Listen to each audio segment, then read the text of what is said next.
Mi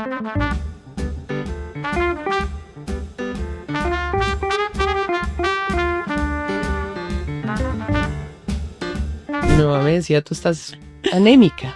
Porque yo, claro, me dormía, estaba flaquísima. Y entonces cuando fui al médico por la anemia, me dijo, su anemia tiene paticas y manitos. No.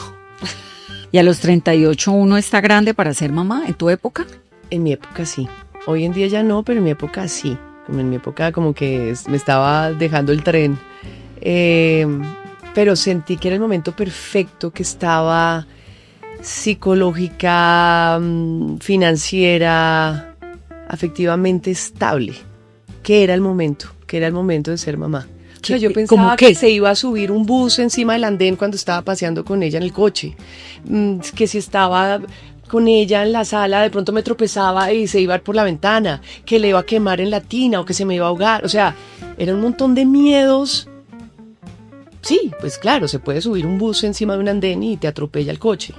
Claro. Es posible. Sí, también pero te puede meter un carro a la oficina. Pero es poco probable. Te acabas de tener un divorcio después de 17 años de pareja.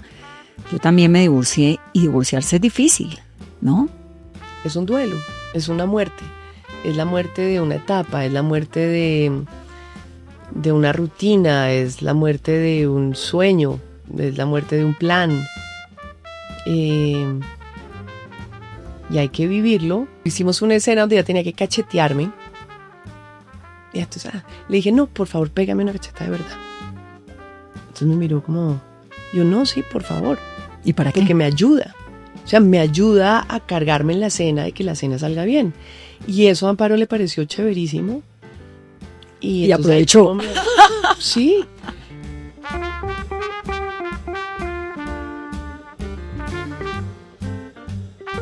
Esto es Geniales y Mayores que Yo, un espacio patrocinado por Colsubsidio, una empresa que reconoce e impulsa la fuerza transformadora de las mujeres. Episodio 37. Marcela Carvajal. Marcela Carvajal es una mujer entregada a su oficio, con una presencia impactante frente a las cámaras. Muchos la recuerdan por sus papeles en Hasta que la muerte nos separe, Pecados capitales o En cuerpo ajeno. Su carrera como actriz es una de las más consistentes del cine, el teatro y la televisión en Colombia. Su vida ha estado marcada por muchos nuevos comienzos que la han llevado a la psicología, al yoga, a enfrentar la maternidad al filo de los 40 años.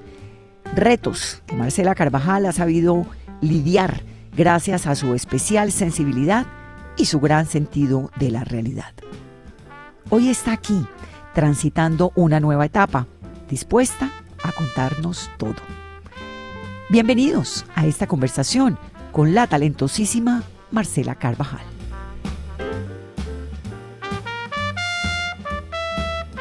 Marcela, bienvenida a Geniales y Mayores. Muchas gracias, Vanessa. Esto no lo debíamos hace mucho rato. Mucho rato, Sí. porque siempre nos encontramos, queremos conversar. Yo siempre quiero saber de tu vida. Te admiro profundamente, me pareces una actriz maravillosa, gracias. una mujer bellísima además, con un arsenal por contar. Muchas Así que me alegra tenerte aquí. Bienvenida. de verdad, muchas gracias. ¿Cómo estás? Estoy bien, estoy pasando una gripa, por eso tengo mi voz así como gangosa. Bien, trabajando acá, empezando una otra etapa de mi vida y contenta de estar en Colombia, de estar trabajando además. ¿Tú cuántos años tienes, Marcela? 56 años, ¿Y de cuántos años te sientes? como de 40. Ah, bueno, estamos bien. Pero es que sí, para mí los 40 fueron muy chéveres, ¿Por qué? porque fui mamá ¿Fuiste mamá qué edad? a los 40. A los 40, primera hija. 38 mi primera hija, mi segunda hija a los 40. ¿Y a los 38 uno está grande para ser mamá en tu época? En mi época sí. Hoy en día ya no, pero en mi época sí. En mi época como que me estaba dejando el tren. Pero sentí que era el momento perfecto, que estaba psicológica, financiera, afectivamente estable. Que era el momento de ser mamá. ¿Y fue un embarazo fácil? Sí, los 2 embarazos fueron fáciles. Yo perdí el primer bebé, pero después supe que es muy común perder el primer bebé. Yo también perdí el primer embarazo. Me dio durísimo, pero después entendí que es muy común. Sí, pasa mucho. Y pues me asusté. Además, yo dije, me demoré mucho, ya soy muy vieja. Y no, fue pero perfecto. Esa demora, digamos, postergar la maternidad de esa forma, ¿fue una decisión consciente? Totalmente. ¿Y luego quedar embarazada también? También, sí. ¿Y no te daba miedo que el cuerpo no te respondiera? Claro que me daba ¿Tratamientos? ¿Cómo fue un proceso natural? Sí, fue un proceso natural, sí. No hubo problema. Lo que necesitaba era el papá. Una relación estable, pero tú te habías casado ya previamente, ¿no? No, yo me casé embarazada. ¿Fue tu primer marido, Alberto? No. Mi primer marido fue Carlos Posada. Claro, que fue un matrimonio muy corto. 7 años. Ah, no fue tan corto. No. 7 años. ¿Y con Carlos Posada duraste cuánto? ¿Con Carlos Posada te casaste a qué edad? 26 años. 26, 7 años, son 30 y pico. ¿Por qué no quisiste tener hijos ahí? Porque sentí que no estábamos listos los dos para ser papás. La verdad, la maternidad para mí ha sido algo muy importante, consciente. Yo soy psicóloga, hice psicoanálisis mucho tiempo también, quería ser psicoanalista y siento que la carga que uno le deja a los hijos al no ser consciente de su historia es grande, que siempre igual van a tener la carga de la historia de uno, pero entre más liviano los deje a ellos, y para ser livianos hay que ser consciente de dónde viene uno y de quién es uno, mejor. Y yo eso creo que no estábamos listos en el momento en que estaba casada con Carlos para que fuéramos papás. Entonces a los 40 empezaste a criar hijas.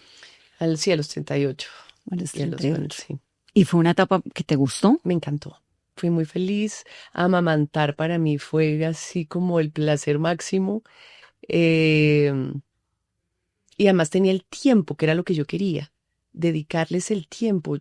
No me estaba perdiendo de nada. Ya estaba en un momento en mi vida en que ya había rumbeado, trabajado, premios, me sentía feliz con mi carrera, como que podía parar, sobre todo con Cristal, que fue la mayor. Luciana, pues llegó como, rapidísimo y de sorpresa, pero fue súper bien. Yo estaba amamantando. Claro. Entonces comencé a hacer otras cosas que nunca había hecho, entonces me certifiqué como entrenadora de mamás. ¿Fuiste entrenadora de mamás? Fui entrenadora funcional de mamás, sí. Pues sí, pero es que la maternidad es dura cuando el comienzo, ¿no? Sí, muy. Y el posparto de mi primera hija fue durísimo. Pues yo tuve depresión posparto, unos miedos de que le fuera a pasar algo. Y con la segunda ya estaba más relajada, como, ya, yo sí puedo ser mamá. Sí. ¿Y tú? No las voy a matar. Marcela, tú que eres psicóloga, que has hecho psicoanálisis, que quisiste ser psicoanalista, ¿cómo entiendes la depresión posparto? ¿Por qué? Primero hay un desorden hormonal gigante. Segundo, hay un cansancio enorme porque hay falta de sueño, sin duda. Y yo siento también que si el entorno no te entiende muy bien, y no es fácil entender a una mamá primeriza, porque estamos llenas de miedos, y son miedos irracionales. O sea, todo lo que yo le decía a mi psicóloga, me acuerdo en ese momento, decía, todo lo que usted está pensando es posible, pero es tan poco probable. O sea, yo pensaba que se iba a subir un bus encima del andén cuando estaba paseando con ella en el coche, que si estaba con ella en la sala de pronto me tropezaba y se iba por la ventana, que le iba a quemar en la tina o que se me iba a ahogar. O sea, era un montón de miedos. Sí, pues claro, se puede subir un bus encima de un andén y te atropella el coche. Claro. Es posible. Sí, también pero te puede meter un carro a la oficina. Pero es poco probable. Seguramente también por haber perdido ese primer bebé, había miedo de perder, de nuevamente, de no ser capaz de dar vida, de equivocarse, de el ser consciente que hay un ser tan vulnerable y tan dependiente de uno. Un bebé es absolutamente indefenso. Sí, pero yo creo que los bebés son un poquito más fuertes de lo que uno cree. Es que uno los ve demasiado débiles en cuanto nacen, ¿no? Muy. Dependientes, por supuesto. Mira, yo me acuerdo cuando decían que de amor no se puede morir. Hay un estudio,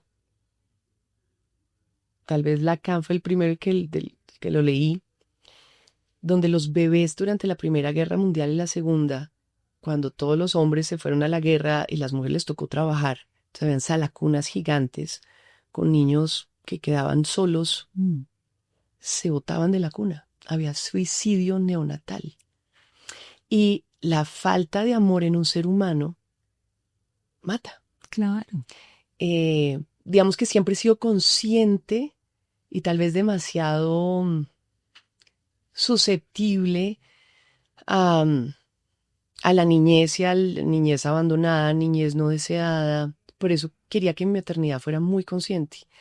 Ojo, a estas alturas, con 2 hijas adolescentes, nada es perfecto. No. Y siempre les va a hacer falta algo y siempre uno se va a equivocar. Pero creo que el ingrediente fundamental es el deseo de ser mamá, el deseo de tenerlos y el amarlos. Si no pasó, porque puede pasar que hay un embarazo no deseado o en fin, con circunstancias, por eso admiro tanto a las mujeres que después de la violación tienen a sus hijos y los aman. Pero también comprendo a las que no. Pero también, pues, indudablemente. Pero pues que son ingredientes básicos para tener una humanidad mejor. Claro. Sí, crecer con amor, ¿no? Que es muy, muy importante. Entonces, esos fueron tus 40 con la crianza de los hijos. Cuando me dices que lactaste mucho, ¿cuánto tiempo fue? Pues la primera fueron 8 meses, pero terminé porque estaba embarazada. O sea, mi mamá me decía, tú estás anémica. Porque yo, claro, me dormía, estaba flaquísima. Y entonces cuando fui al médico por la anemia, me dijo, su anemia tiene paticas y manitos. No. Bueno, me anemia pasó tiene casi 3 parecido. Yo también las mías son muy seguidas. Muy Menos seguidas. mal. Pues uno después lo... Sí, pero al principio es duro. Duro. Porque durísimo. 2 bebés es muy complejo. Durísimo. Y sí, cuando yo tenía 6 meses de embarazo, Cristal se enfermó, le dio un síndrome de Kawasaki, una enfermedad rarísima, y yo en el hospital lloraba y yo estaba embarazada y yo lloraba y le decía, por favor, Luciana, no es por ti, es tu hermana está enferma. Nada, o sea, los hijos. Para mí los hijos se volvió como el tema, es como mi motivo principal. Siempre he querido como cambiar el mundo y abogar por estas campañas en las que creo, medio ambiente, niñez, pero solamente tratar de que la familia de uno esté bien ya es una tarea increíble. O sea, eso ya es como, wow, si haces que tu mundo esté en paz y bien y armónico, eso ya es una tarea... Un grano de arena muy grande. Muy. ¿Cómo te va con la adolescencia? Pues bien, tratando de entenderla, como dice mi amiga la pulga Zuleta y Juana Morales, que acaban de publicar un libro que se llama Adolescencia, compañeras mías de psicología, no tomarlo personal. Sí, eso, adolescencia, adolece. Y no tomarlo, y acordarme, eso ya le pedí disculpas a mi mamá. Por favor, perdóname, se muere la risa. Pero no eras tan mala, y yo... Es que yo creo que se van formando como las personalidades, se va aprendiendo de la Y libertad. no hay manera de ser tú si no te alejas de tus papás. Y las mujeres nos alejamos de nuestra mamá, o sea, nos diferenciamos, y es sano. O sea, todos los cuentos de hadas, que es la malvada madrastra, es la mamá. Las mujeres tenemos que matar a la mamá inconscientemente para poder ser. Nos toca separarnos. ¿Y cómo te fue con tu mamá en la vida? En la vida nos chocamos mucho, pero la adoro, es la mejor abuela. la mejor. O sea, adoro a mi mamá, no sé qué haría sin mi mamá. Como me dice, ¿qué haría sin tu mamá?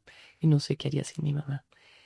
Pero nos toca ella allá y yo acá. Yo me fui de mi casa a los 21 años, mucho apenas pude irme de mi casa, me fui. Jovencita. Sí, no. Chocamos mucho, tal vez porque somos parecidas. Marcela, tu papá médico, ¿no? Mi papá médico. Y cuando le dijiste que quería ser actriz, Mis papás no les parecía tan chévere que fuera actriz. creo que a ninguno de la generación tuya. No. Bueno, la mía tampoco. No. Somos como de la misma, pero de pronto los de ahora, gracias a mujeres como tú, Sí, como que no. estas grandes que abrieron un camino muy importante, pues no vinculan la actuación y el teatro con el lumpen. Pero en nuestra época era terrible. Yo también quería ser actriz y no hubo manera.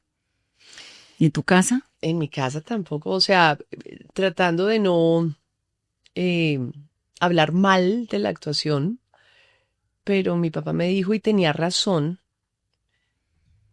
no había ningún sitio donde hubiera una carrera seria. O sea, la Universidad Nacional tiene arte dramático, pero entonces no vas a terminar nunca, porque con tanta huelga no te vas a graduar nunca. ¿Por qué no estudias algo? Entonces mi mamá también es como, estudia algo de lo que puedas vivir. Y mira la ironía de la vida, yo vivo de la actuación y mi hobby es la psicología. Estudiaste psicología, Yo toda la estudié. carrera, te graduaste, todo. Me gradué y todo, consultorio tuve, etcétera, etcétera. Pero, y agradezco haber pasado por la academia. Yo creo que eso hace una diferencia enorme en la manera de relacionarse con el mundo y con la profesión de actriz, que nunca tuve un cartón como actriz. Entonces, mi papá, yo quería, entonces dije, ok, comunicación social, Oriana Falachi, para mí era como, guau, periodista. Me dijo, pues comunicadora, también me gustaba la psicología, me gustaba la antropología, algo que de pronto puedas abarcar más cosas. Entonces, pues, ok, antropología o psicología, y dije, donde primero pase. Entonces, antropología en los Andes, psicología en la Javeriana, y pasé primero en la Javeriana. Y de una psicología. Y sí, estudié un año, yo terminé muy chiquita el colegio, terminé a los 15 años. ¿Por qué? Porque mi papá me enseñó a leer, y cuando fui al colegio hice el examen de admisión, ya sabía leer y escribir, entonces me pasaron a segundo de primaria, nunca hice primero de primaria. Wow. Y entonces terminé muy chiquita. Entonces empecé la universidad muy chiquita, hice un año. Peladita, chiquita. Sí, hice claro. un año, paré, me fui a estudiar a Inglaterra, volví, y eso que quería quedarme estudiando en Inglaterra, pero mi mamá me dijo, no, véngase. Y terminé psicología, pero siempre hacía teatro. Donde en la estuviera, universidad. hacía teatro. ¿Y en qué momento entraste formalmente a la actuación? Como volví a entrar, ahí coincidí con La Pulga Zuleta, de la que acabo de hablar. La Pulga, bueno, entonces como yo hacía teatro, La Pulga había salido con Jorge Enrique Abello, que estudia comunicación en la Javeriana. Claro. Y Jorge Enrique hacía prácticas en Sempro. Entonces, él sabía que yo hacía teatro y me dijo, oiga, China, están haciendo un casting. ¿Por qué no hace un casting en Sempro para una serie? Yo le decía, yo no hago televisión. Eso es... Lo mío son las tablas. Pues lo mío es teatro.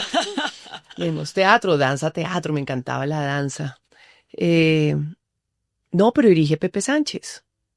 Y yo, bueno, se dirige Pepe Sánchez. Claro. Y hice esa audición que era para Espérame al final. Esa fue la primera grande tuya. Pues no fue grande, yo hacía una cosa muy chiquita en Espérame al final. Que estaba Alejandra Borrero y Luis Mesa protagonizando. Claro, me acuerdo perfectamente. Alejandra Borrero, bueno, ya ahí se empezó a consagrar. Yo estaba chiquita. Y ahí La Pulga estaba de novia, ya se había casado con Mauricio Vargas. Y Mauricio era hermano de Darío Vargas. Darío estaba dirigiendo El Cuerpo Ajeno. Me dijo, oiga, China, la vi en televisión, hágame un papel en Cuerpo Ajeno. Eso era con Amparo Grisales. Amparo Grisales y Danilo Santos. Claro.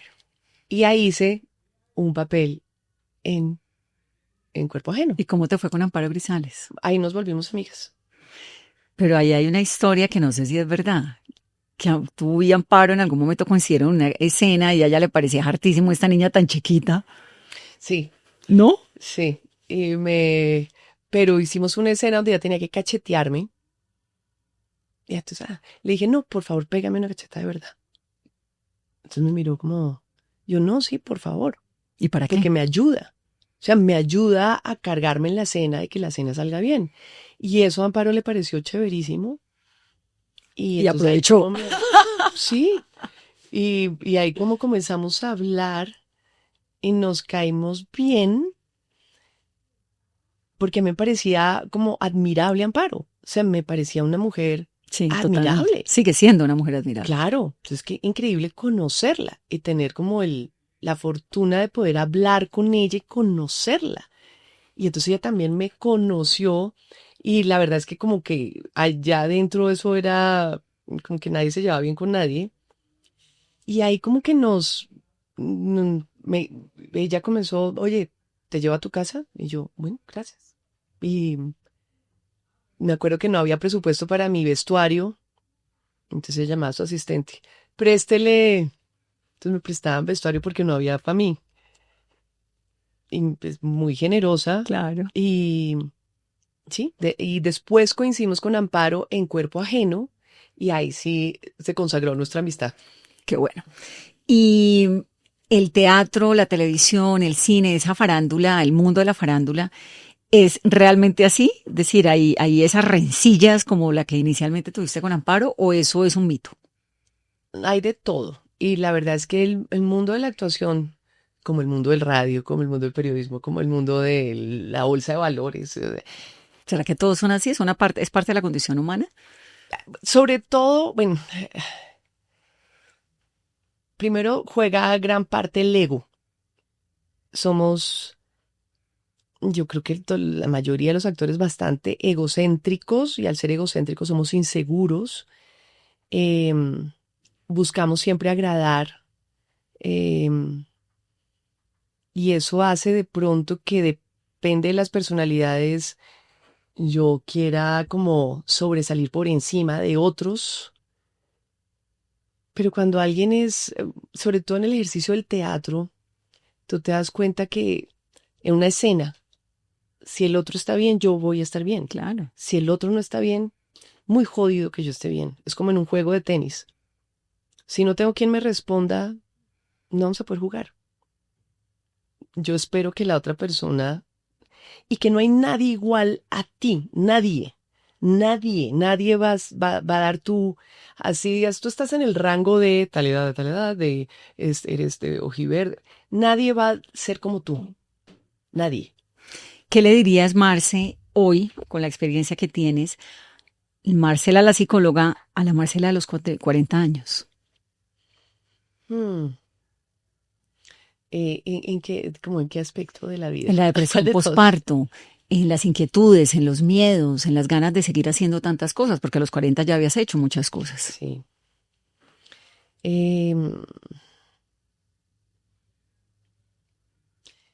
Tener menos miedo.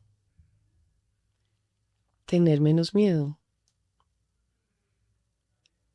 Y fíjate, me acabo de acordar de un amigo en común. Me acuerdo que salí en Soho, cuando Soho, pues la revista, la vaina, me dice, pero a estas alturas de la vida, ¿usted qué hace en Soho? Yo, porque a estas alturas de la vida hasta ahorita me siento bien. ¿Cómo venciste el miedo? Y no voy a estar como estoy, porque comencé a mirar para atrás y decía, yo cómo me daba de duro allá atrás, ¿qué me criticaba? Como estoy ahora, no voy a estar, entonces hay que gozarse como estoy ahora, y ahora me siento bien. ¿Y cómo estás emocionalmente? Acabas de tener un divorcio después de 17 años de pareja. Yo también me divorcié y divorciarse es difícil, ¿no? Es un duelo, es una muerte, es la muerte de una etapa, es la muerte de una rutina, es la muerte de un sueño, es la muerte de un plan. Y hay que vivirlo. Mi duelo ha sido un poquito complicado porque como vivíamos juntos en Los Ángeles y pues no es que haya, o sea, digamos que éramos un núcleo familiar en una ciudad extraña. Claro, y dura. Pues no es tan fácil como tú allá y yo acá. Entonces yo creo que este movimiento que estoy haciendo este semestre, como de, aunque sea geográficamente, tomar distancias para poder hacer un duelo un poco más sano, más real y concreto, por el bien de todos. ¿Y por qué no funcionó más esa relación? Pues yo creo que nos dimos cuenta que como pareja no funcionaba, como familia funcionaba, él como papá y como mamá, como estamos muy de acuerdo en muchas cosas, somos unos papás amorosos, enamorados de nuestras hijas, en eso coincidimos, pero como pareja, no. Y ya cuando mis hijas comenzaron a pensar en pareja, yo dije, esto no puede ser el ejemplo que yo les dé. Porque pues los niños y ya cuando van creciendo no son bobos, saben cuando algo no funciona. Claro que lo saben. Entonces yo decía, pero ¿y por qué voy a mantener algo que ya saben que no funciona? No, por ejemplo, para mis hijas mujeres, no importa, porque mucha gente decía, a estas alturas se va a separar. No, Y no hay como alturas. Isabel Allende, que se separa si toca a los 80. Y vuelve y se casa y vuelve y se enamora. Pues sí, es que la vida no se acaba hasta que te mueres. Sí. Y mientras tanto tenemos esa oportunidad de probar, aprender, empezar, o sea, y la verdad es que yo he tenido entre la suerte y, no sé, y el karma de empezar muchas veces. He empezado muchas veces. Menos mal, ¿no? Para eso es la vida. ¿Qué Que tal sí. uno con la misma vida, la misma historia, la misma carga, la A estas monotonía? alturas yo a veces digo, ay, yo sí ya quiero un poquito como de, de, de quietud, como de estabilidad. Pero bueno, esto es lo que hay. Marcela, ¿por qué cuando hablas del divorcio hablas de que es una muerte y no un renacer? Porque también es un renacer. Pero para renacer tienes que morir. Para soltar, o sea, para agarrar otra cosa tienes que soltar otra. No puedes renacer si no hay una muerte. ¿Te dolió? Sí, claro. Y no, por eso es el duelo. Y el duelo, digamos que lo bonito del duelo, por eso existe la muerte, porque existe la vida, y no existe la vida si no existe la muerte. Vivimos nuestra dimensión, tiene esas dos cosas. No hay luz si no hay oscuridad, no hay oscuridad si no hay luz. Eh, es que si no aceptas esa muerte, no se puede renacer. Si no aceptas un dolor, si no hay dolor y lo vives, Lo transitas. no, lo que viene no va a ser chévere.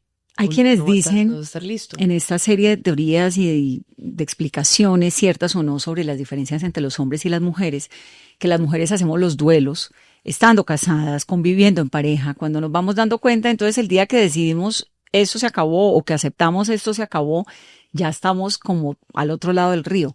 ¿Eso es cierto en tu caso? Sí, sí. Yo siento que a los hombres, bueno, no puedo hablar por Beto, pero siento que hasta que no pasa, como que no caen. Que nosotras las mujeres comenzamos a sentir comenzamos a elaborarlo desde antes.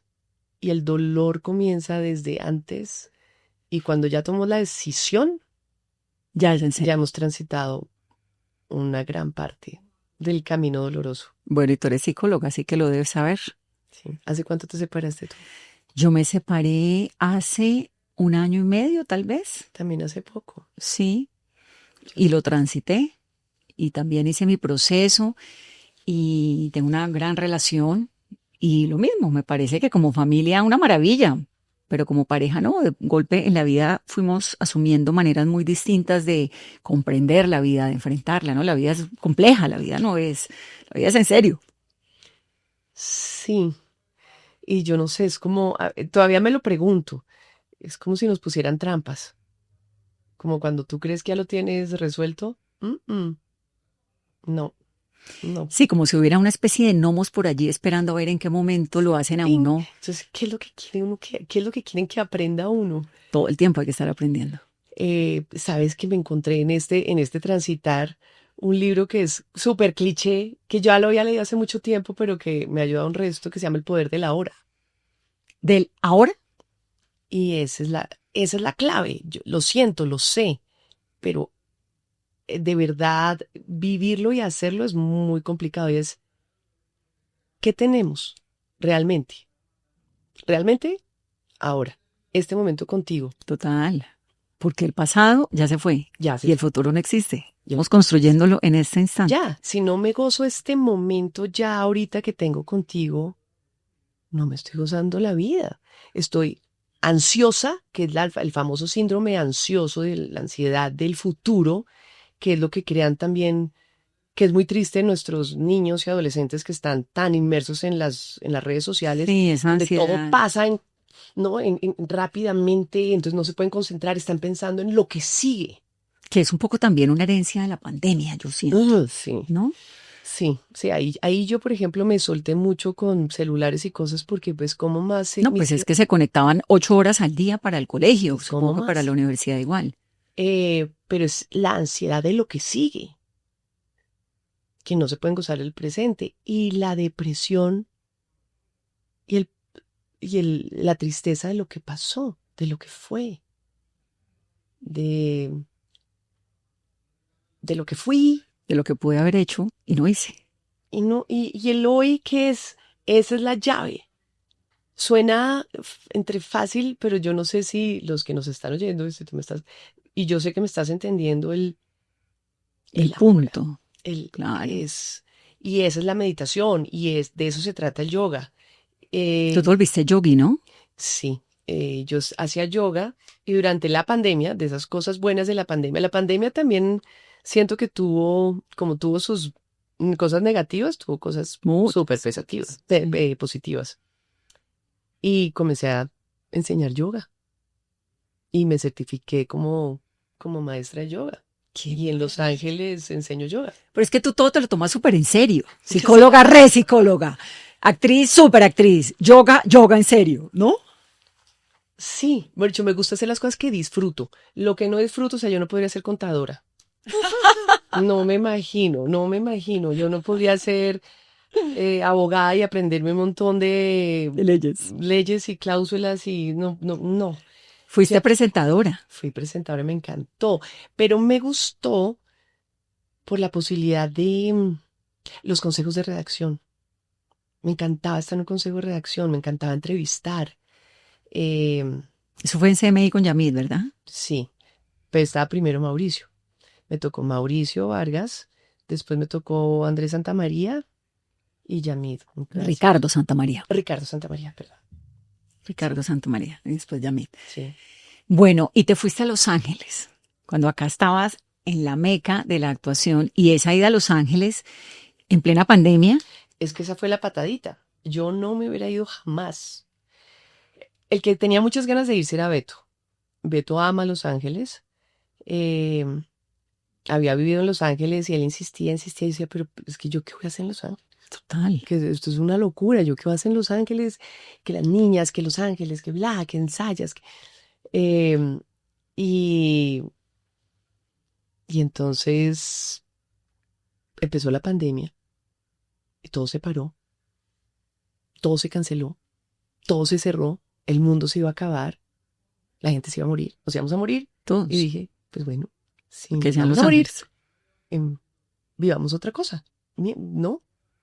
Y ese fue el arranque. ¿Y qué hiciste en Metimos Los todo en Ángeles? una bodega, nos fuimos con 2 maletas cada uno y arrancamos para Los Ángeles. Y con las niñas. Con las niñas. ¿A hacer qué? Eh, Beto a trabajar, Beto comenzó a entrenar gente y yo a ser mamá, Ya lo las que se niñas dieron. empezar a estudiar. Llegamos a un sitio espectacular que es Santa Mónica. La verdad es que vivimos en un sitio que es la esquina del paraíso. Divino, divino, divino. Y a vivir, a viajar, cogíamos un carro y a visitar una tía en Phoenix, visitar Arizona, visitar porque era posible viajar. Y California es un estado muy amigable con eso. Y es muy bello. Divino. Y fuiste mesera en Los Ángeles. Sí. Es que durante ese tiempo, si me salía algo, yo viajaba y venía, trabajaba y volvía. Las niñas entraron a su colegio, se adaptaron muy bien. Y a mí me pareció muy chévere la experiencia. Dije, qué rico, o sea, si esto es así. Pero aplicamos a la residencia y yo no caí en cuenta, la verdad no entendí, que durante ese momento de transición yo no podía salir de Estados Unidos. Claro. Y eso sí fue duro. Ahí sí la sufrí. Porque te tocó quedarte allá. Y ley de Murphy, todo salió. Y no podía venir. Y ahí fue cuando yo dije, ok, no me puedo quedar cruzada de brazos. Y le dije a unos amigos, yo que necesito trabajar algo y además también conocer la ciudad. Y ganar plata, trabajar, vivir, aportar. Y así fue. Y ahí hice los trabajos que fueran. Y fue una manera de conocer la ciudad. Mis hijas también quedaron como, guau, mi mamá. Yo, sí, mijitas, esto no es así gratiniano. Y fue una experiencia chévere. Dura, llega un momento que uno se siente como, y yo, pero conocer el mundo del migrante, de los latinos en Los Ángeles, porque vivimos en dos extremos. O sea, Santa Mónica, donde vivimos, es donde tú quieres vivir cuando eres grande. Sí.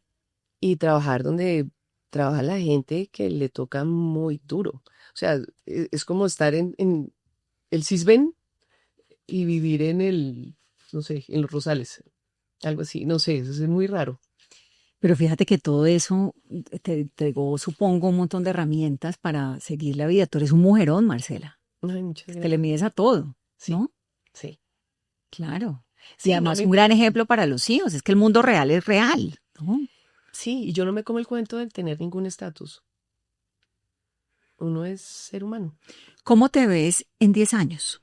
No lo he pensado. Estoy tratando de ver qué hago el próximo mes. ¿Cómo me veo en 10 años? 10 años. Pucha, espero que tranquila. Espero que no teniendo que preocuparme por ninguna deuda. Viviendo cerca al mar. ¿Te volverías a enamorar, crees? Yo espero que sí. Espero que sí.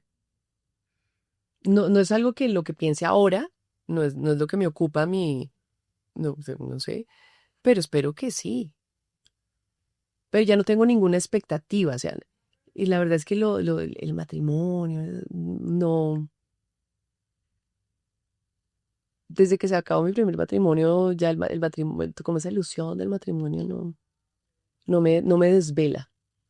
Espero que mis hijas estén muy bien y poderme gozar esa vida de ellas, que siento que son dos seres súper pilas.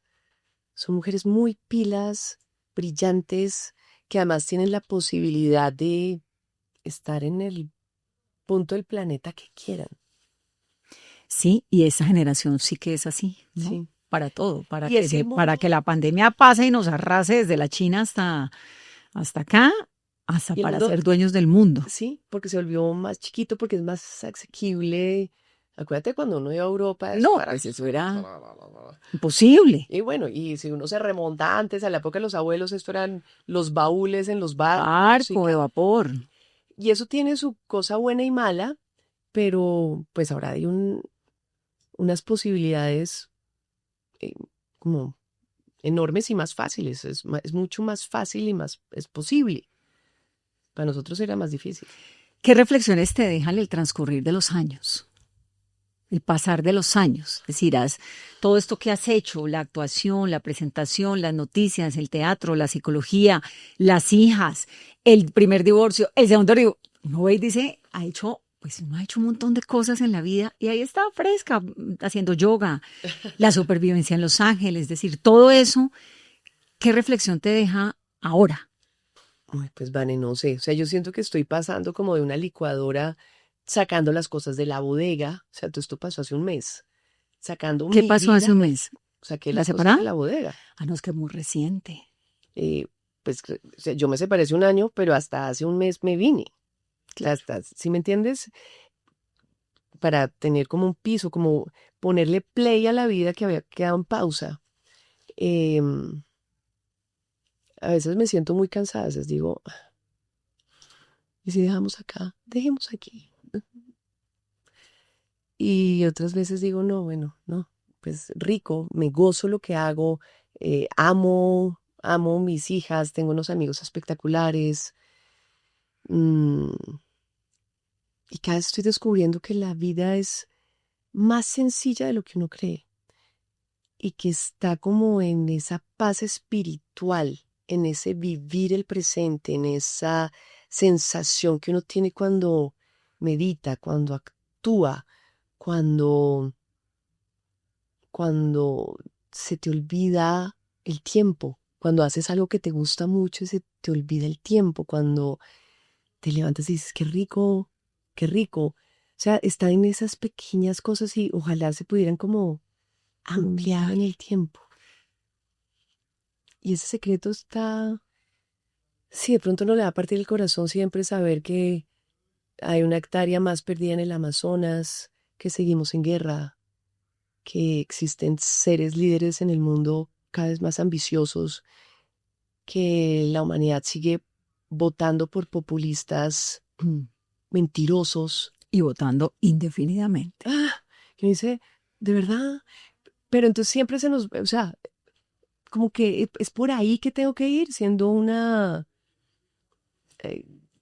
¿cómo se dice eso? Guerrera. Sí, pero ¿es por ahí que es la guerra o es una cosa más interna, más de mi núcleo, más de mí, que es a través del ejemplo hacia...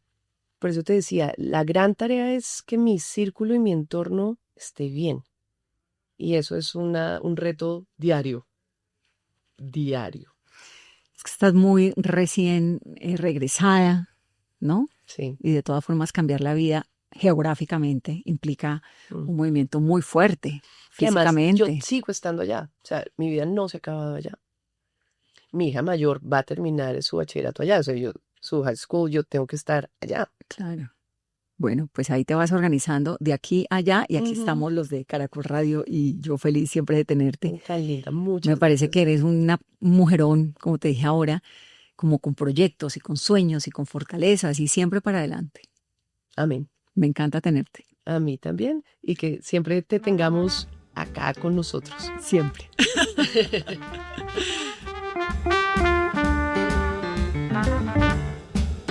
Gracias por escucharnos. Geniales y Mayores que Yo es posible gracias a Colsubsidio. Y gracias a Juliana Urbina, Carolina Trinidad, Marilyn León, Alejandra García, Andrés Felipe López y María Pérez. El equipo de producción de Geniales y Mayores que Yo.